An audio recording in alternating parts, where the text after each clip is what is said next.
le monde! Alors, bienvenue au Arte à la manière de Jean-Simon Bégin. Mon nom, c'est Caroline Boudreau. Je suis enseignante au primaire en deuxième année, enseignante ressources pour l'école en réseau, et ça me fait plaisir d'animer pour vous ce Arte en collaboration avec ma collègue Pascale Tremblay qui anime présentement l'activité Une histoire d'animaux avec mission plein air. D'ailleurs, c'est Madame Pascale Tremblay qui a réalisé le document de présentation que j'utilise présentement pour ce Arte. Jean-Simon Bégin, c'est un artiste peintre et photographe animalier. Donc, il a commencé très jeune, vers l'âge de 17 ans. Sa mère, d'ailleurs, était enseignante d'art plastique. Et il a fait aussi des études avec la spatule et la peinture à l'huile pendant ses études au cégep. Il s'est inspiré du grand peintre Jean-Paul Riopelle, qui lui aussi utilise beaucoup la nature et les animaux qu'il croise dans la forêt pour faire ses œuvres d'art. Voici quelques-unes des œuvres de Jean-Simon. D'ailleurs, si ça vous intéresse, ici, vous pouvez aller visiter le site web de Jean-Simon Bégin pour voir d'autres œuvres ou d'autres photographies. Jean-Paul Riopelle, c'est un peintre québécois, donc qui est né à Montréal et qui a vécu à l'île aux Grues. D'ailleurs, dans plusieurs de ses œuvres, on voit justement des oiseaux. Pour le projet d'aujourd'hui, tu vas t'inspirer d'une des œuvres de Jean-Simon Bégin, le Halo, et tu vas créer ta propre œuvre personnelle dans laquelle tu vas intégrer des collages d'animaux dans une scène hivernale. Donc, les techniques utilisées, le dessin, le découpage, la peinture, pochoir et le collage. Les médiums utilisés, donc un carton ondulé brun, donc une retaille de boîte de carton, ou encore même, on pourrait prendre une planche de bois, du papier craft brun, ça va prendre de la peinture acrylique, un pochoir en forme arrondie, ciseaux, colle en bâton, gommette bleue, pinceau et éponge, photos d'animaux et c'est facultatif, mais on aurait peut-être besoin soit de la colle blanche diluée avec de l'eau ou encore de la colle de style Mod Podge. Les critères à respecter aujourd'hui, il va falloir choisir des couleurs froides pour la forme arrondie. Je vais vous montrer tout à l'heure qu'est-ce que c'est. Utiliser les contrastes de blanc, de noir, faire l'agencement aussi des animaux lors du collage, soit par répétition, par alternance, par énumération ou par superposition. Avant de débuter ce projet, vous pouvez aller sur le site de Jean-Simon Bégin. L'auteur nous a d'ailleurs donné l'autorisation de faire des photocopies de ses œuvres.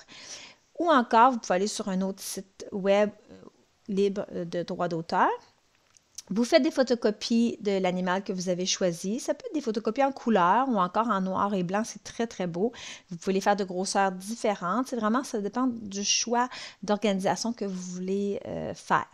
Ceux qui le désirent peuvent également réaliser eux-mêmes les dessins de l'animal choisi sur une feuille blanche et les découper. D'ailleurs, on vous a ici, si vous cliquez sur le lien, on vous a présenté des exemples d'animaux que vous pouvez faire imprimer, comme des lynx, des renards ou encore des bernaches. Si vous décidez d'évaluer ce projet, on a ici une grille, en cliquant sur le lien, une grille d'évaluation. Ce qui est important, c'est de présenter les critères aux élèves avant de commencer. Justement, parlant des critères, on pourrait évaluer par exemple la forme. On appelle la forme l'ensemble des contours qui délimitent un élément. Donc aujourd'hui, on va travailler la forme arrondie. D'ailleurs, les diapos que je suis en train de vous montrer ici, toutes les sources sont toujours placées en bas de chaque image. Donc vous pouvez cliquer sur le lien. Cette tuile-là provient du récit des arts, entre autres. On veut avoir des couleurs froides. Donc dans le cercle de couleurs chromatiques, les couleurs froides sont ici. Ensuite, on parle de l'agencement. Il y a différents types d'agencement. Il y a l'alternance. Ça peut être d'alterner les formes, les quantités, les grosseurs, les couleurs. L'alternance, ça fait beaucoup penser aux suites logiques en mathématiques. La répétition, c'est qu'on va répéter le même objet identique plusieurs fois. La superposition, c'est que les éléments sont disposés les uns devant les autres ou ils se chevauchent ou se cachent en partie. Et l'énumération. Donc ici, aucun élément se touche et il n'y a aucune répétition non plus.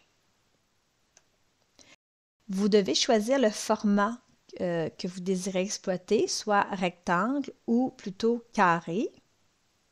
Toutes les étapes sont bien détaillées une après l'autre dans le document de présentation PowerPoint mis à votre disposition.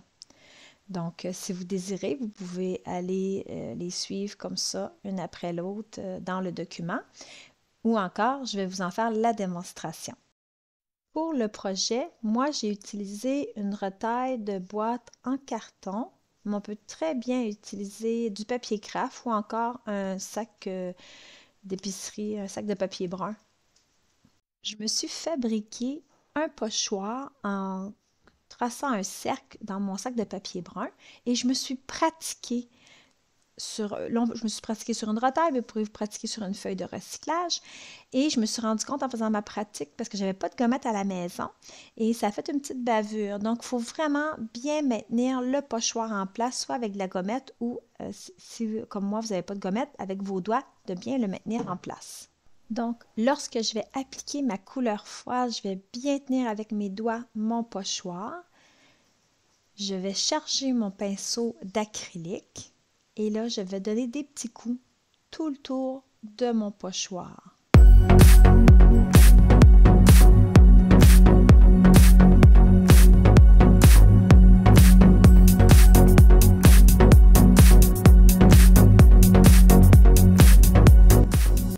N'hésitez pas à tourner votre feuille pour être plus à l'aise.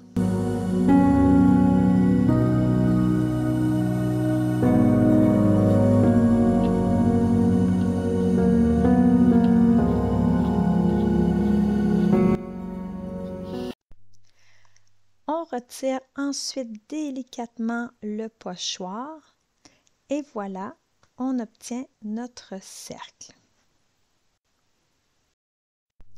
Donc, on se laisse aller. Des fois, on va un petit peu plus loin, un petit peu moins loin. Comme par exemple ici, je peux en ajouter un petit peu plus de ce côté-là. Pendant que ça va sécher, je vais aller découper les oiseaux que j'avais fait imprimer. Pour cette étape-là, je dois découper le plus près possible des oiseaux pour laisser le moins de blanc possible. Quand je découpe, je n'hésite pas à tourner ma feuille.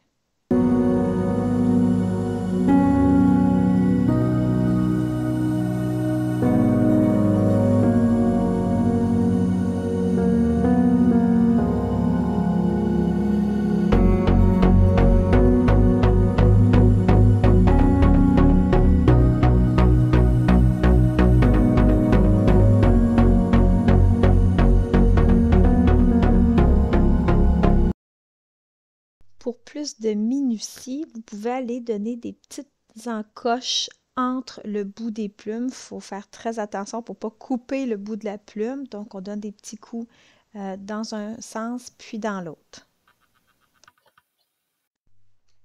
Voilà, ça demandait beaucoup de minutie. On revient maintenant avec notre planche. Alors, il est temps de choisir notre agencement.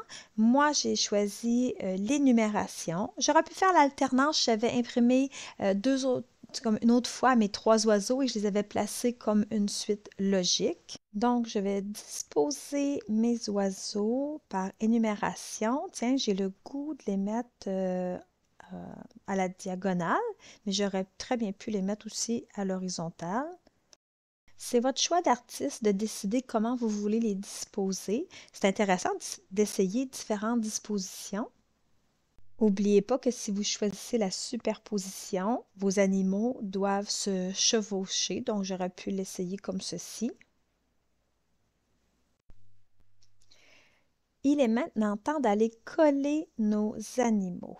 Maintenant, comme on les a découpés de façon très minutieuse, puis il y a des petits morceaux, mon astuce à moi, c'est de déposer l'animal sur mon bâton de colle et tout doucement, je glisse l'animal pour m'assurer de mettre la colle partout.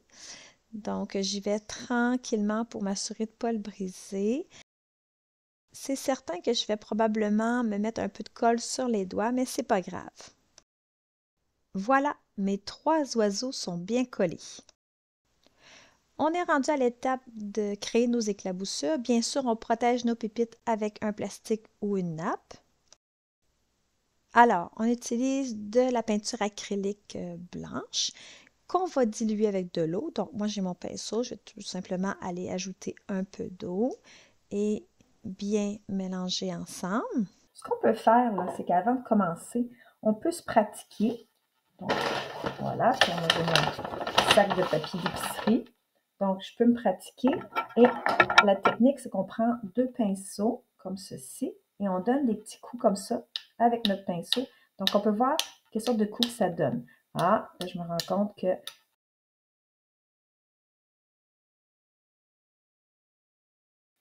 mais je veux éviter ce genre de bavure-là. Donc, j'ai bien fait de me pratiquer. Je vais peut-être prendre un pinceau un peu plus grand.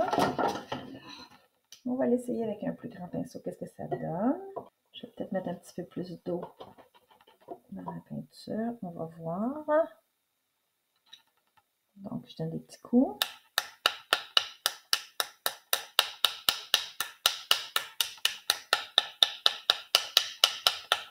OK. Bon, je préfère ça. Donc, vraiment, moi, j'ai préféré y aller avec le plus gros pinceau. J'ai trouvé que ça donnait des plus belles éclaboussures. Je vais aller recharger mon pinceau de peinture. Je m'installe. Oh, il n'est pas assez chargé. Je vais aller remettre de l'eau un petit peu.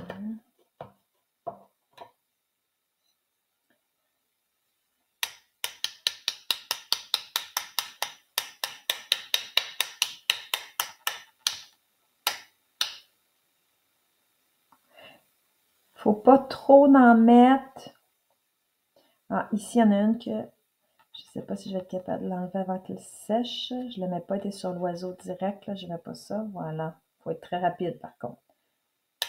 Un petit peu plus peut-être par ici. Donc, peut-être faire attention de ne pas faire directement au-dessus de vos oiseaux. Voilà. Moi, je trouve que comme ça, c'est bien dosé. Comme juste une bonne quantité. Très important de bien laisser sécher si vous avez le goût de mettre une couche par-dessus de Mod Podge ou de colle blanche diluée avec de l'eau. Ça peut être très long, ça se peut que ça va prendre toute la nuit parce que vu qu'on a fait des éclaboussures, c'est quand même très épais, donc ça se peut que ce soit long à sécher. Effectivement, ça a été vraiment très long à faire sécher. D'ailleurs, en voulant aller tester des fois mes éclaboussures, je les ai fait éclater. Donc, je vous suggère vraiment de laisser sécher votre projet toute la nuit à l'école et de terminer le lendemain. Donc, l'étape suivante est vraiment facultative, mais si vous avez le goût de donner un petit look un peu lustré, vous pouvez lui appliquer une couche soit de Mod Podge si vous en avez, sinon on peut utiliser de la colle blanche qu'on va diluer avec de l'eau. Pour ces deux méthodes-là, c'est sûr que lorsque vous allez l'appliquer, au début, ça va être blanc, mais en séchant, ça va devenir transparent. Et moi, j'avais la chance d'avoir dans mon matériel d'art plastique de la colle pour papier mâché, de la colle Prit. C'est comme une poudre qu'on mélange avec de l'eau et ça fait vraiment une colle comme ça qui va vraiment venir faire un enduit transparent et durci à mon œuvre. Donc, on peut très bien commencer par en ajouter comme ça, une couche, mais on peut en mettre, celle-là, je vous dirais, on peut en mettre vraiment partout, comme ça, sur notre dessin, et ça va vraiment venir faire un enduit transparent et un petit peu lustré, puis en même temps, ça va venir, si jamais on n'avait pas bien collé nos oiseaux, bien, ça va venir les coller davantage, tout simplement. Donc, on peut mettre une couche partout comme ça sur l'œuvre.